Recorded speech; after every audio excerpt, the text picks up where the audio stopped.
जय मूल निवासी साथियों, आज का जो विषय है मैं केवल वीवीपीएटी ईवीएम के रेफरेंस में बात रखना चाहूंगा और समय की मर्यादा को ध्यान में रखते हुए आपको सबसे महत्वपूर्ण एक महत्वपूर्ण जानकारी यहां मैं देना चाहूंगा।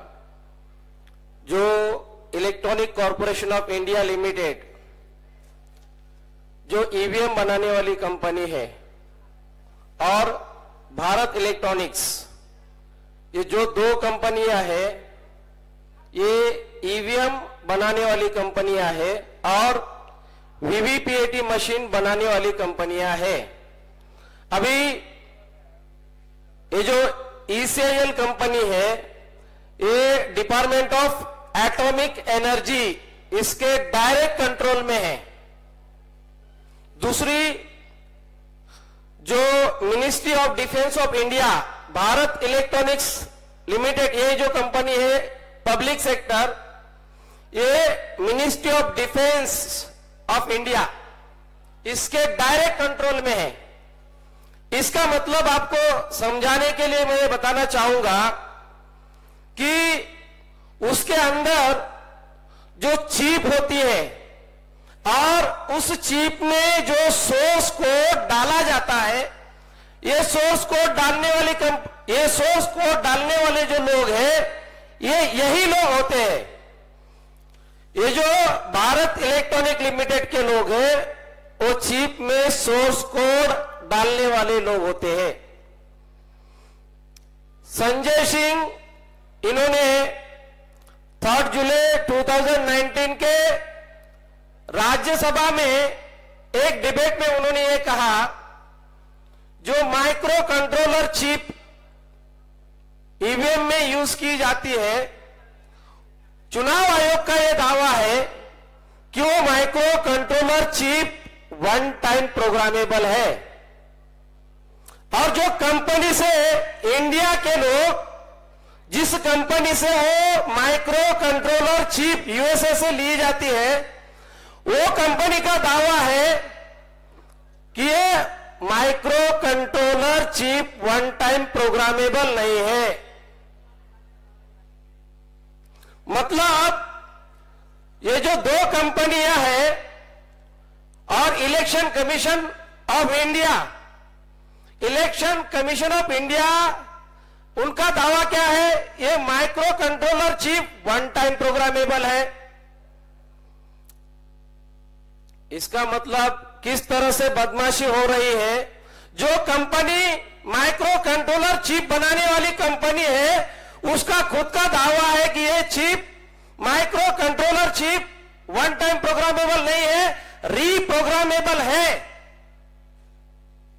अभी दूसरी सबसे महत्वपूर्ण बात, मैंने आपको डिपार्टमेंट ऑफ एटॉमिक एनर्जी इसका जिक्र इसलिए किया कि यहां से जो यान छोड़ा जाता है 3,84,400 किलोमीटर को यहां से कंट्रोल किया जाता है। सोर्स कोड की बात की, बहुत भयानक मामला है। आज की जो लड़ाई है, ये जो मैं ईवीएम एंड वीवीपीएटी की बात कर रहा हूं आपके सामने, आदरणीय वामन मेश्राम साहब के वजह से, बामसेब के वजह से, हमारे वजह से कंटेम्प्ट ऑफ कोर्ट का केस हमने जीता। इलेक्शन कमीशन के विरोध में कंटेम्प्ट ऑफ कोर्ट का केस फाइल किया, चुनाव आयोग को सुप्रीम कोर्ट में खींचा और कंटेम्प्ट ऑफ कोर्ट का केस की वजह से क्या हुआ, वीवीपीएटी मशीन आदरणीय वामन मेश्राम साहब की वजह से इंट्रोड्यूस हुई। जिस मशीन को इंट्रोड्यूस किया, अभी हो क्या रहा है इंडिया में, 2004 में वीवीपीएटी मशीन नहीं था, 2009 में वीवीपीएटी मशीन नहीं था, 2014 में 0.33% लगाया, 2017 में केस जीतने के बाद वीवीपीएटी मशीन इंट्रोड्यूस हुआ, मगर वेरीफाई कितना किया? 0. वेरीफाई कितना किया उन लोगों ने? 1%। जितना वेरीफाई किया उसमें भी घोटाला। और अभी जो घोटाला हुआ, उस घोटाले की बात अगर आपको करूं, 23 मई 2019 को इलेक्शन कमीशन, मतलब ईवीएम के रिजल्ट डिक्लेयर किए।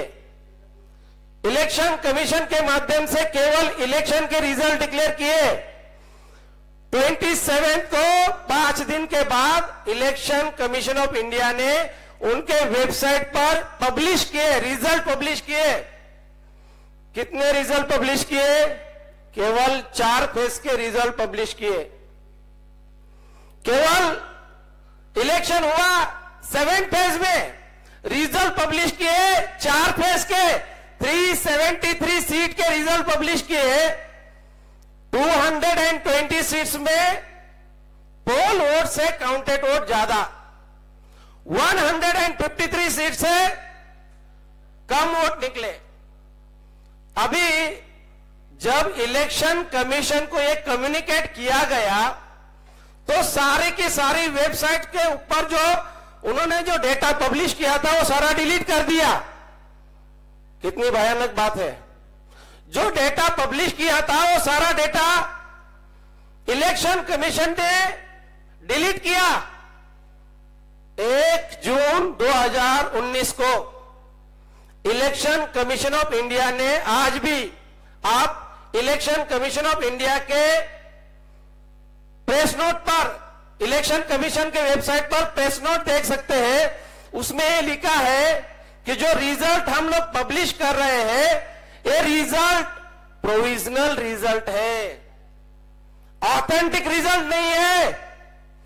उस बात को लेके एडीआर ऑर्गेनाइजेशन ने नवंबर महीने में सुप्रीम कोर्ट में केस फाइल किया।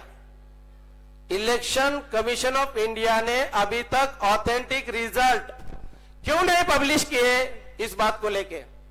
दूसरी बात, 23 सितंबर 2019 को 4 महीने में वीवीपीएटी रिसीट्स, स्लिप्स डिस्ट्रॉय करने का ऑर्डर इलेक्शन कमीशन ने, ऑर्डर पूरे इंडिया के लोगों को, इलेक्शन कमीशन ऑफ इंडिया के स्टेट इलेक्शन कमिश्नरों को और यूनियन टेरिटरी के इलेक्शन कमिश्नरों को ऑर्डर इशू करके वीवीपीएटी स्लिप्स को, जो स्लिप्स है वो डिस्ट्रॉय करने का ऑर्डर इशू किया। मगर इलेक्शन कमीशन का जो मैनुअल है, मैनुअल में क्या लिखा है? As per election conduct rule 1961 94B, इस क्लॉज के तहत उस जो वीवीपीएटी के जो स्लिप्स है उसको 1 साल रखना चाहिए था। घोटाला किया और घोटाला पकड़ में आ सकता है, इसलिए उन्होंने क्या किया? ऑर्डर इशू करके डिस्ट्रॉय किया। अभी ये डिस्ट्रॉय किया, इस बात को हम कैसे बोल रहे हैं? हमारे पास सबूत है। दूसरी सबसे महत्वपूर्ण बात, 27 फरवरी 2020 को सुप्रीम कोर्ट में ADR organisation, association for democratic reform, इस ऑर्गेनाइजेशन के तहत सुप्रीम कोर्ट में केस गई। सुप्रीम कोर्ट में केस जाने के बाद इलेक्शन कमीशन को पूछा गया, जवाब दो, आपने 4 महीने में, अगर देखा जाए तो आपको वीवीपीएटी के जो स्लिप्स है वो सारे के सारे स्लिप्स 1 साल रखना प्रावधान है, मगर आपने इलेक्शन कमीशन को सुप्रीम कोर्ट में पूछा गया, आपने 4 महीने में वीवीपीएटी के स्लिप्स, रिसीट्स डिस्ट्रॉय क्यों किए? इलेक्शन कमीशन के लोगों ने, इलेक्शन कमीशन ने कहा कि हमें थोड़ा समय दिया जाए। 27 फरवरी को 2020 को समय दिया जाए तो सुप्रीम कोर्ट ने इलेक्शन कमीशन को 4 हफ्ते का समय दिया। 4 हफ्ते के बाद हमें क्या दिखाई देता है? 4 हफ्ते के बाद हमें यह दिखाई देता है कि 22 मार्च 2020 को इंडिया में क्या किया जाता है? तो जनता कर्फ्यू लगाया जाता है। 25 को लॉकडाउन घोषित किया जाता है। इस तरह से इतना भयानक षड्यंत्र हुआ है। और ये वीवीपीएटी मशीन लगाने का जो सारा श्रेय है, सारा क्रेडिट है, आदरणीय वामन मेश्राम साहब का है, उनकी मेहनत है। लेकिन आज जो लड़ाई हो रही है, जिस तरह से जो लड़ाई बताई जा रही है, संघ परिवार वर्सेस मूल निवासी परिवार, आदरणीय वामन मेश्राम साहब ये लड़ाई लड़ रहे हैं, लेकिन उनके एक्सपर्ट लोग सारे लेवल पर इसमें इन्वॉल्व है। और हमारे एक्सपर्ट लोग क्या है? हमारे एक्सपर्ट लोगों को भेजा में बैठता ही नहीं है। तो मैं आशा करता हूं कि ये जो गंभीर बातें हैं, इतनी भयानक बात है, इसका एक लास्ट पॉइंट मैं आपको बताना चाहूंगा। कांशीराम साहब ये कहा करते थे 1998 में, बहुजन समाज बनने की प्रक्रिया भारत में जैसे जैसे शुरू हो गई तो असेंबली का एज कम होने लगा, पार्लियामेंट का एज कम होने लगा। बहुजन समाज बनने की प्रक्रिया आज आदरणीय वामन मेश्राम साहब के नेतृत्व में मूल निवासी बहुजन समाज बनने की प्रक्रिया जैसे जैसे शुरू हो गई है, तो ये सारा खेल हो रहा है। इस खेल को समझना जरूरी है। Thank you very much.